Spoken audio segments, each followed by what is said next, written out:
Yeah. No, she listens. Alrighty. Well, if we can kick off just by introducing yourself and I guess the hats you wear. Sure, my name's Kari Templeton. I'm the owner and operator of a personal training business in town called PT at Home. We've been operating now for around 7 years.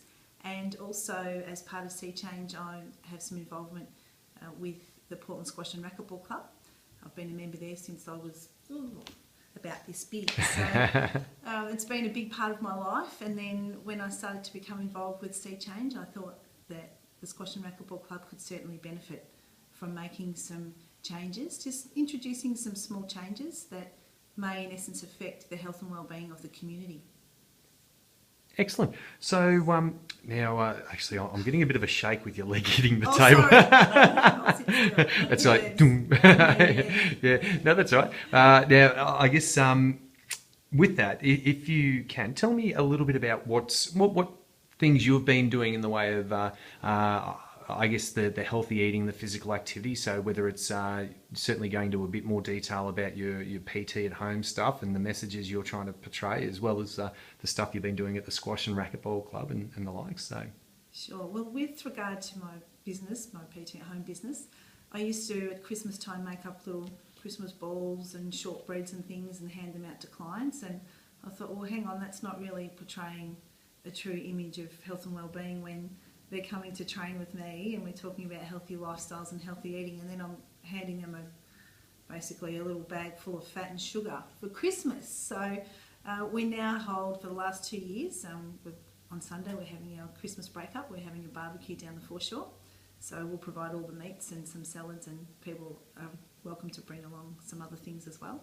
And we're having a paddleboarding little demonstration, and people can try paddleboarding. So we're including some physical activity in with that as well. I'm also hoping that one of our clients has got one of those massive big kites, and I've had to go and, geez, it's hard, really hard. So we're going to incorporate a little bit of activity rather than just people sitting around and eating.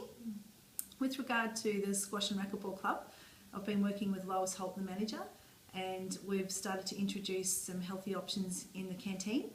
And slowly we've been working on the traffic light program, so the green foods, the amber foods and the red foods, trying to reduce the amount of red foods that we have on offer and obviously increase the percentage of green foods that are available. Considering the canteen has been there for quite a while and everybody loves their pythons and they love the chocolate aniseed rings, and how dare you take away my bag of lollies, so we're just very slowly introducing a few different options for that. One thing that we have started doing is on a Thursday night having a bit of a cook-up and selling off some fried rice and also some pasta bake. So I've been making that using healthy recipes. And we've been selling that to raise money to buy an exercise bike, which can be used to help prevent injuries and help people warm up before they go down and play their game. So we're incorporating two different things there, the healthy eating and also healthy fundraising. Great. I love the examples there. That's a really powerful thing. You And can say how it's been received.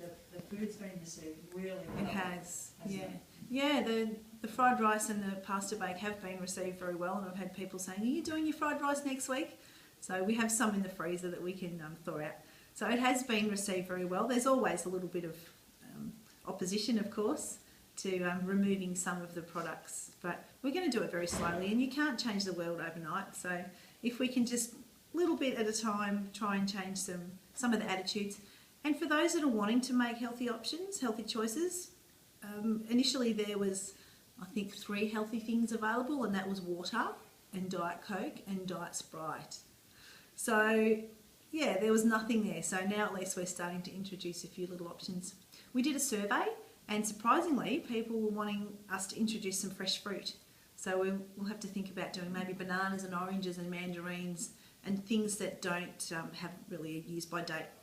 So things that are going to be available for a couple of days and not, we don't have to throw it out. We need to be conscious of that as well. excellent. All right. So fair bit happening now. If you can, I guess you've got a fairly active role, but if you can, try and verbalise, I guess, what you see as being your role in Sea Change Portland, the healthy movement, whether it's as a professional, a community member, a parent, yeah, family member, whatever it may be? Okay, as with regard to my business, I have the opportunity to try and help and influence around 100 people in the community, and of course they have family and friends, and so if they can go home and pass on some of that knowledge to their family members. But I'd probably like to say that most of those people are fairly healthy in the first place because they're already doing something. But even if it's something as simple as introducing their families to drink more water, that's a start. Maybe increase their fruit consumption, maybe increase their vegetable consumption, maybe try a few different healthy recipes. So when I do a newsletter, I always have a healthy recipe that they may not have thought about making. The latest thing is colisotto. Don't know if any of you have tried colisotto. Risotto using cauliflower, so it's quite tasty. With regard to the Squash and Racquetball Club, I think that's going to be a longer term program, but if we can try and introduce some healthy options for the kids, I'm looking at the next generation. They're the ones that we're going to be able to influence. For some of us, it's a bit like my father. There's no way I'm going to change anything about what he's going to eat. He's very stuck in his ways, but without even knowing, he comes to our place and he gets coffee with skim milk. He doesn't get any bickies because there's none in the house. But if we can just make some small changes, I think it's the next generation that will benefit. Excellent. And final question. From your perspective, what is Sea Change Portland? Sea Change to me is a collection of passionate individuals that have the opportunity to be able to influence and encourage as many people as possible, and in particular encourage the next generation, so that our biggest problem in life is not the cost of healthcare. It's actually what we're going to do with our healthy, happy lifestyle in our old age. Excellent. Thank you, mate.